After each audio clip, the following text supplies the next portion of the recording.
আসসালামু আলাইকুম। ঝটপট যত রান্না চ্যানেলে সবাইকে স্বাগতম। তো আজকে আপনাদের মাঝে একটা মাখা নিয়ে আসলাম, সেটা হলো লিচু মাখা। তো সবাই সাথে থাকুন, শুরু থেকে শেষ পর্যন্ত দেখতে থাকুন। তো প্রথমে আমি কতগুলো লিচু নিয়ে নিলাম, অনেকগুলো লিচু নিয়ে নিলাম, প্রায় 100 পিস মতো। তো আমি সেখান থেকে সবগুলো ভালোভাবে দেখে নেবো কোনটা ভালো কি কোনটা খারাপ। এখনো লিচুতে কিছু খারাপ থাকতে পারে, তো আমি একটা একটা করে চিনে নিতেছি, উপরে চামড়া চিলে নিতেবো। তো আমার প্রায় লিচুর চামগুলো চুলা শেষ হয়ে গেছে।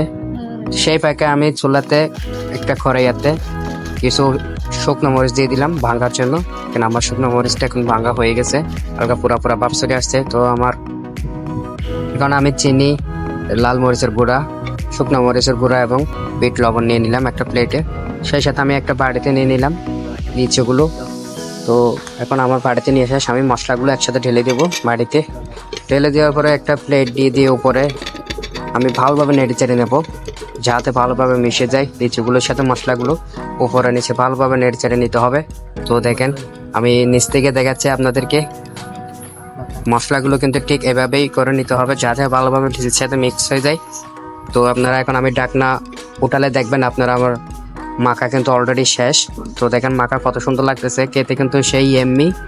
তো সবাই এই গরমের সিজনে কিন্তু খাওয়ার চেষ্টা করবেন, মাখাটা বছরের ফল খেতে হয়।